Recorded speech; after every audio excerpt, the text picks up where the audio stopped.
इधर बांका के बौसी प्रखंड में एक विशालकाय बरगद का पेड़ गिर गया, जिसकी वजह से एक ट्रांसफार्मर और 11,000 वोल्ट की तार क्षतिग्रस्त हो गई है। विशालकाय पेड़ के बारे में बताया जा रहा है कि ये 200 साल पुराना बरगद का पेड़ था और जब ये सड़क पर गिरा तो 2 हिस्से इसके हो गए। हालांकि सड़क पर गिरने के बाद यहाँ यातायात भी प्रभावित हो गया है। ब्रह्मपुर मोहल्ले में बरगद का ये पेड़ था, जिसके गिरने के बाद यहाँ यातायात भी प्रभावित हुआ और ट्रांसफार्मर के क्षतिग्रस्त होने से ब्रह्मपुर मोहल्ले के साथ साथ आसपास के इलाकों में बिजली की आपूर्ति भी प्रभावित हो गई है। फिलहाल सड़क से पेड़ को हटाने का प्रयास किया जा रहा है।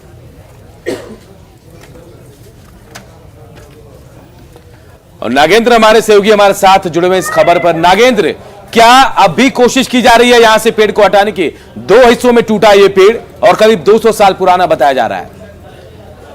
अनूप, मैं बता दूं कि ये जब से पेड़ गिरा हुआ है पिछले कई घंटे हो गए हैं और पिछले कई घंटे से बौसी से जो डैम रोड जाने वाली व्यस्त मार्ग है काफी प्रभावित है, यातायात प्रभावित है और बहुत बड़ी आपूर्ति में बिजली आपूर्ति भी प्रभावित है।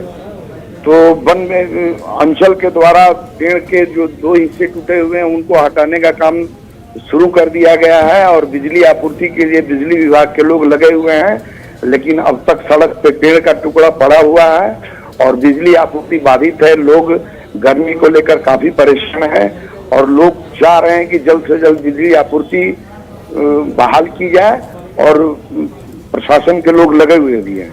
चलिए, बहुत बहुत शुक्रिया आपका नागेंद्र। तो तस्वीरें भी हम आपको दिखा रहे हैं बांका के ब्रह्मपुर मोहल्ले की तस्वीर, जहां 200 साल पुराना विशालकाय बरगद का पेड़ गिरा और इस बरगद के पेड़ की चपेट में आने से एक ट्रांसफार्मर और 11,000 वोल्ट की तार क्षतिग्रस्त हो गई है। हालांकि सड़क पर यह पेड़ गिरा जिससे यातायात प्रभावित हुआ, तो वहीं बिजली का तार जो टूटा है उसकी वजह से कई इलाकों में बिजली आपूर्ति बाधित है।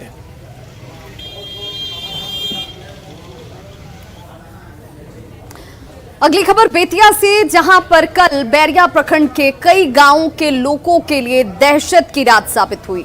जी हां, इसलिए क्योंकि संतघाट गैस गोदाम जो है वहां पर अचानक से कल रात आग लग जाती है और एक एक करके यहां पर सिलेंडर्स में ब्लास्ट होने लगते हैं। तबाही की तस्वीरें आपके टीवी स्क्रीन पर इस वक्त हैं, जहां गैस गोदाम में धमाका एक के बाद एक शुरू हुआ और वहां रखे हुए गैस के सिलेंडर्स फटने लगे। देखिए, कोई जाकर फटने के बाद पेड़ पर अटका हुआ टुकड़ा नजर आ रहा होगा।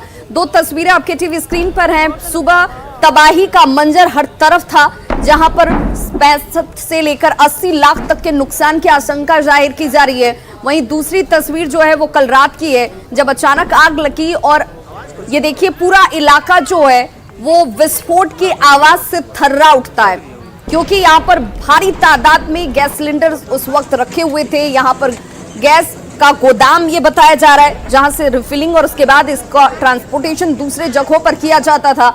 लेकिन आग कैसे लगी इसका खुलासा अभी तक नहीं हो पाया, लेकिन धमाके की आवाजें दूर दूर तक लोगों ने सुनाई दी उन लोगों को। और उसकी तस्वीरें जब आज सुबह में इस तरीके से तबाही के तौर पर सामने आई हैं, सभी इस बात से दहशत में हैं कि एक बड़ा नुकसान जानमाल का भी हो सकता था। हालांकि अभी आंकलन के तौर पर 75 से 80 लाख की तबाही बताई जा रही है। नींद में सब लोग सो रहे थे जिस दौरान ये आग लगी और बताया जाता है कि सब लोग इस बात को समझते कि आखिर हुआ क्या है, तब तक एक एक करके तमाम सिलेंडर्स में विस्फोट होने लगे। प्रशासन हालांकि जरूर फायर ब्रिगेड की टीम के साथ यहां पर पहुंचा, अधिकारियों की मौजूदगी वहां पर थी और आग पर काबू पाया गया। गनीमत ये रही कि गैस गोदाम के पास ही 2 पेट्रोल पंप भी हैं। अगर वहां तक ये अगर आग पहुंचती तो अंदाजा लगाना मुश्किल है कि तबाही का मंजर क्या होता और कितना ज्यादा नुकसान ये गैस गोदाम में लगी आग के बाद हो सकता था। यहाँ का माहौल जो है सो काफ़ी भयानक था। सब लोग अपने अपने घर को छोड़ करके भाग रहे थे, कोई अस्थिर नहीं था। जहाँ से देखिए वहीं से लोग भाग रहे थे। एकदम भयावह, किसी एक के बाद एक सिलेंडर फट रहा था।